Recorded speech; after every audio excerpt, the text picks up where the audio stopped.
Halo semuanya, perkenalkan nama saya Valentina Ratri Setianingrum, NIM 205201115 dari Paralel IP3L. Guna untuk memenuhi tugas ujian akhir semester mata kuliah Negara dan Masyarakat Sipil, dalam video kali ini saya akan membahas suatu permasalahan mengenai kasus kenaikan harga minyak goreng di Indonesia. Dalam video kali ini kita akan membahas beberapa hal. Yang pertama yaitu mengenai mengapa terjadi kenaikan harga minyak goreng di Indonesia. Yang kedua yaitu mengapa seolah pemerintah tidak dapat mengendalikan harga minyak goreng di Indonesia. Dan yang ketiga yaitu hubungan atau keterkaitan kenaikan harga minyak goreng di Indonesia dan neoliberal.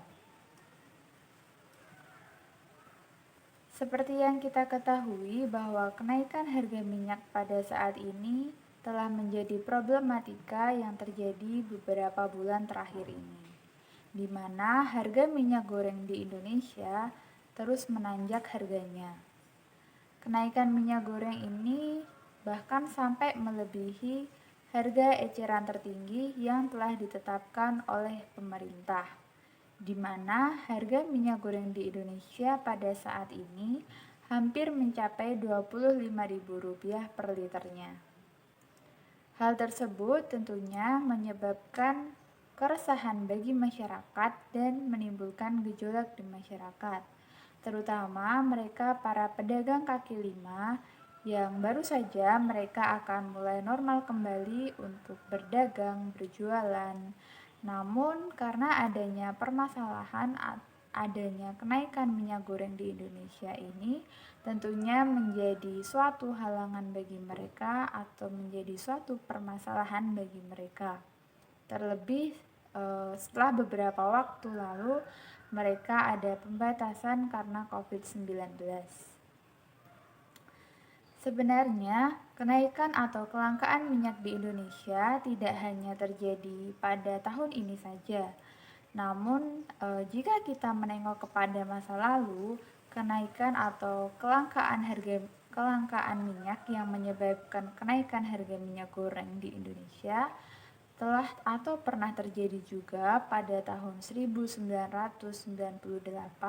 dan pada tahun 2007, di mana pada saat itu kenaikan minyak goreng atau kelangkaan minyak goreng berada atau terjadi di beberapa daerah di Indonesia, yaitu antara lain di Makassar, di Bandung, di Sulawesi Selatan, di Jakarta, dan di Semarang, di mana pada saat itu gejolak politik, stabilitas harga minyak goreng, pasokan bahan baku, hingga biaya angkut menjadi faktor yang mendorong terjadinya keresahan di tengah-tengah masyarakat. Sebenarnya ketika kita berbicara mengenai kenaikan harga minyak goreng yang terjadi pada saat ini, kenaikan minyak goreng sebenarnya telah terjadi sejak tahun 2021 yang lalu. Namun mungkin kenaikannya tidak sesignifikan yang terjadi pada tahun ini. Sebenarnya kenaikan harga minyak goreng di Indonesia disebabkan oleh beberapa faktor. Yang pertama yaitu karena kenaikan harga bahan baku. Yang kedua yaitu adanya krisis energi yang terjadi di beberapa negara di dunia. Dan yang ketiga yaitu karena belum terafiliasinya produsen minyak Indonesia, sehingga Indonesia harus mengikuti harga minyak goreng global. Selain karena faktor-faktor umum yang menyebabkan kenaikan harga minyak goreng di Indonesia, ternyata ada juga faktor-faktor dari dalam negeri sendiri yang menyebabkan kenaikan harga minyak goreng. Yang pertama yaitu karena adanya penimbunan. Yang kedua yaitu adanya pengalihan penjualan dengan harga yang lebih mahal. Dan yang ketiga yaitu karena kepanikan dari masyarakat yang memicu masyarakat untuk membeli dalam jumlah banyak yang kemudian menimbulkan kelangkaan dan membuat kenaikan harga minyak goreng di Indonesia. Sebenarnya adanya permasalahan mengenai kenaikan harga minyak goreng di Indonesia pada saat ini tentunya menjadi suatu keprihatinan bagi kita bangsa Indonesia. Mengapa demikian? Karena seperti yang kita ketahui bahwa Indonesia adalah produsen kelapa sawit terbesar di dunia. Namun pada kenyataannya, mengapa Indonesia sendiri tidak dapat mengendalikan harga minyak goreng di Indonesia? Sebenarnya hal tersebut seharusnya menjadi tanggung jawab bagi pemerintah untuk bagaimana mereka dapat mengendalikan harga minyak goreng di negeri ini dan juga bagaimana mereka dapat memberikan kesejahteraan bagi masyarakat. Namun seperti yang kita ketahui, yang terjadi malah sebaliknya, terutama dengan adanya krisis ekonomi di berbagai negara di dunia. Hal tersebut justru dimanfaatkan oleh para mafia dan kartel pangan serta pengusaha sawit yang hanya mendulang keuntungan mereka sendiri tanpa memperhatikan kesejahteraan untuk masyarakat.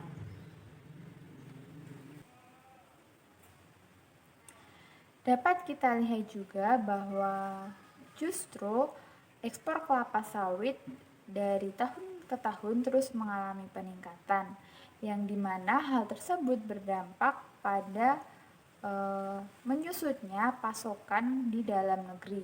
Yang lebih miris lagi yaitu ketika komoditas kelapa sawit periode Januari sampai dengan Agustus 2021 lebih banyak berkontribusi untuk devisa negara. Namun pada saat yang sama juga rakyat Indonesia justru mengalami kenaikan harga minyak goreng atau kelangkaan minyak goreng di Indonesia. Padahal seperti yang kita ketahui bahwa minyak goreng merupakan salah satu kebutuhan pokok dan kebutuhan vital bagi masyarakat Indonesia. Pada faktanya, permasalahan mengenai kenaikan bahan pangan di Indonesia tidak dapat dilepaskan dari buruknya mekanisme dan tata kelola masalah pangan di Indonesia. Pemerintah saat ini tidak berperan sebagai pelayan rakyat, namun mereka hanya berperan sebagai komprador yang menjembatani antara kepentingan kaum kapitalis dengan rakyat. Begitu pula kebijakan yang digulirkan pada saat ini, pada kenyataannya tidak dapat mengendalikan kebijakan ekspor yang seharusnya dapat diberikan kepada masyarakat. Namun sebaliknya justru seolah mereka malah memberikan keuntungan kepada pihak-pihak yang terkait dan para pengusaha sawit.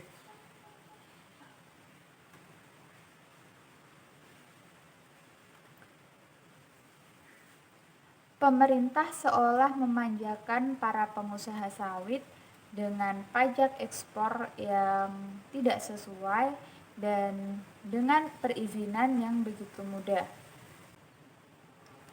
Selain itu, negara Indonesia juga telah tersandra dengan adanya peraturan perdagangan dan perjanjian global sebagai konsekuensi dari merumpunnya Indonesia sebagai keluarga internasional.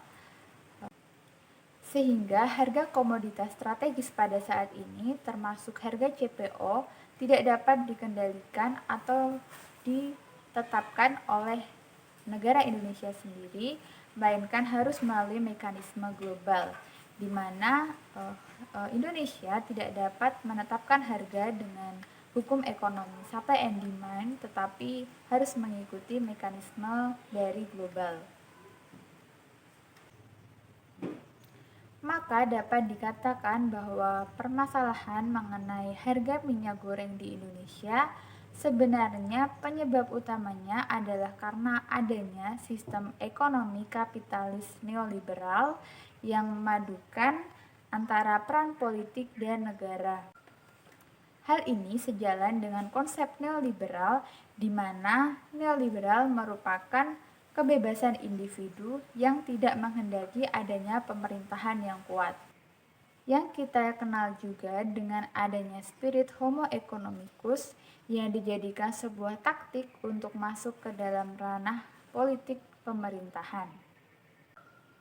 Atau dengan kata lain, politik dan pemerintahan dibungkus, dilaksanakan, dan diteknikalisasi dengan spirit homo economicus.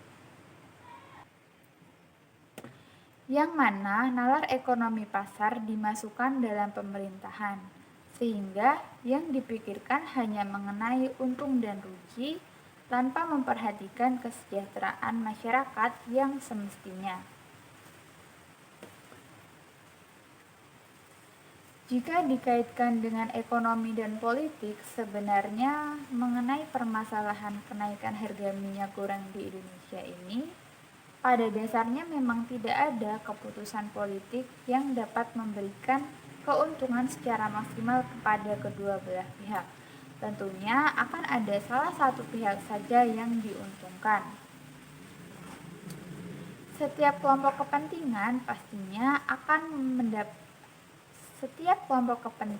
pastinya akan berusaha untuk memperoleh keuntungan yang sebesar-besarnya dengan upaya yang sekecil-kecilnya.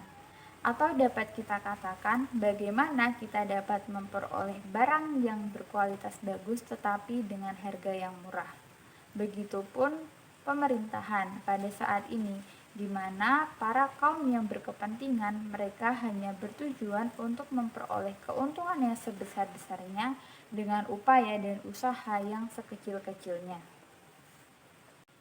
Sejatinya, masalah mendasar mengenai kenaikan harga minyak goreng di Indonesia disebabkan karena adanya sistem ekonomi neoliberal yang digunakan untuk mengelola komoditas kelapa sawit di Indonesia, sehingga harga ditentukan oleh harga internasional, di mana di dalamnya terlihat adanya permainan harga yang mengendalikan harga minyak goreng, yaitu para kaum kapitalis global.